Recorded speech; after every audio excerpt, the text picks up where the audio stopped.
SDL TV에서 영상 인터뷰를 진행하고 있는데요. 오늘은 경기도의회에서 성남시를 대표해 왕성한 의정활동을 펼치고 있는 박창순 의원을 모셨습니다. 의원님 안녕하십니까? 안녕하십니까? 예, 성남 시민 여러분, 그 다음에 제 지역구 수정구민 여러분 안녕하십니까?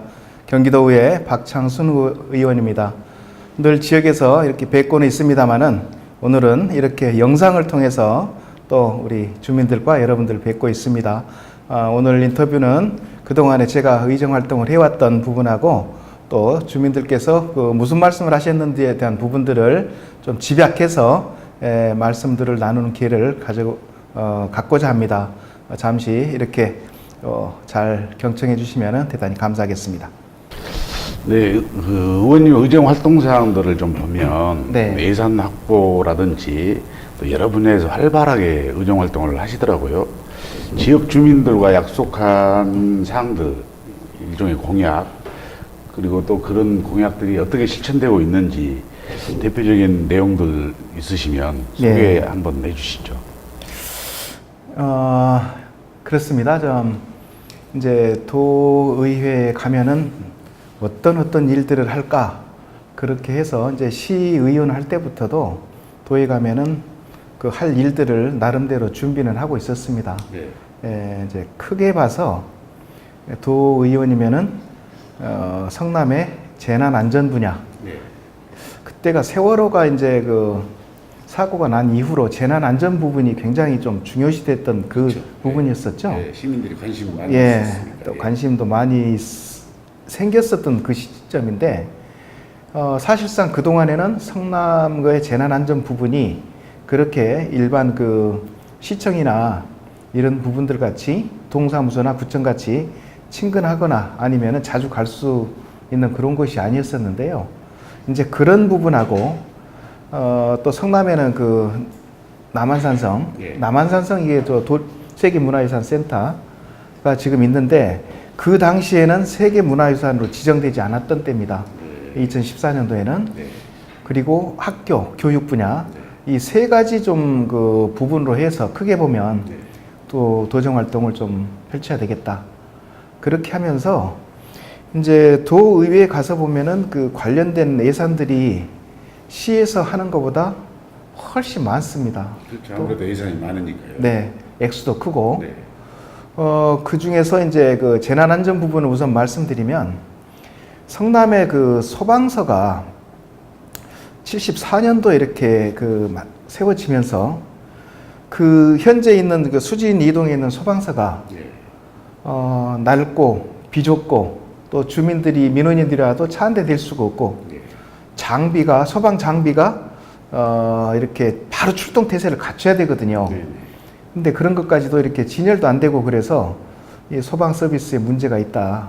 그 다음에 심지어 소방서가 제일 안전해야 되는 소방서가 균열이가 있습니다. 그 내부에. 네. 그래서 그런 것들을 좀 개선을 해봐야지 이렇게 하면서 접근을 했던 것이고요. 그 다음에 이제 그 소방서는 지금 새로 이전을 해야 되겠다. 좀 이따가 좀 더 자세히 말씀드리겠습니다만. 그러니까 그 내용을 살펴보니까 네. 소방서를 이전하면서 신축 예산으로 네. 그 40억 정도를 올해 40억 정도를 확보를 이미 했더라고요. 네. 그래서 어떤 그런 예산 확보 과정에서 그런 어려움은 없었나요? 뒷얘기를 하자면은 상당히 긴데요. 네. 그냥 여기에서 몇 말씀만 굳이 올리면 네. 어렵지 않았느냐 했는데 무척 어려운 일이었죠. 그렇죠. 예산 확보라는 게 굉장히 어려운 일이니까요. 예. 경쟁 부연 숫자도 많고. 일단은 이제 그 김문수 지사 시절에는 한 개 시에 소방서 하나씩만 두겠다 해가지고 2개 있는 소방서도 통합을 하고 그런 상황이었어요. 그런데 여기 성남 소방서는 성남시에 지금 본시가지에 성남 소방서 있죠? 분당에 소방서 있죠? 네. 이거를 통합하려다가 지금 안 되고 있는 그런 상황이었는데 성남 소방서를 새로 짓겠다. 이 상황에서 출발했었거든요. 네. 그런데 다행히도 이제 도지사가 그 어느 정도의 좀 생각이 바뀌고 소방 환경이 성남에는 신시가지하고 본시가지하고 너무 다르다. 이런 거를 지금 제가 집요하게 얘기를 했었고요. 도의회에서도 이제 본회의장에서도 도정질의 몇 차례, 그 다음에 거기에 대한 당위성, 그 다음에 심지어 그 전혀 와보지 않았던 경기도의 기조실장, 부지사, 뭐 예산 담당관까지 와가지고 현장에 가서 봐야 이게 확인이 된다. 얘기만 들어서 안 된다. 그렇게 해서 직접 와보고 그랬던 내용들도 있었고요. 또 뭐 도지사가 역점적으로 추진하고 있던 그런 사업들도 성남 소방서하고 연계해가지고 같이 했었던 그런 뒷얘기들이 있습니다. 네. 어찌됐든 뭐 소방서 신축 이전 관련해서 뿐만 아니라 여러 가지 하실 말씀이 많은데 일단 저희가 시간이 별로 많이 없기 때문에 네. 우리 박 의원님이 그 의정 활동을 통해서 소방서가 어찌됐든 신축되고 이전되는 걸로 확정된 거잖아요. 확정돼가지고 네. 올해 지금 40억은 그 이제 하대원 쪽에 그 토지가 LH 땅이니까 네. 일단 토지를 사야 되잖아요. 네. 경기도에서. 네. 그래서 40억은 그 토지 매입 계약금입니다. 그건 이미 집행됐고요. 네. 내년에는 이제 그 토지 매입을 위한 중도금 82억하고 바로 지금 그 설계비 5억이 지금 반영하기로 확정됐습니다. 네. 그래서 내년에 한 87억이 더 세워지면 내년에 설계가 끝나면은 하반기 정도에는 이제 착공이 들어갈 수 있다. 이런 생각이고요. 하여간 조만간 성남 소방서가 신축 이전돼서 성남 시민들의 재산과 생명을 보호하는데 그런 왕성한 그 활동을 하게 되겠네요. 이게 광주, 여주, 이천, 성남, 하남 이쪽으로 해서 그 경기 동남부 쪽에 거점 소방서가 돼야죠. 이 재난안전뿐만이 아니라 소방안전 그 체험 활동까지도 같이 할 수 있는 그 거점 소방서를 지금 만들 그런 계획입니다. 네, 알겠습니다. 네.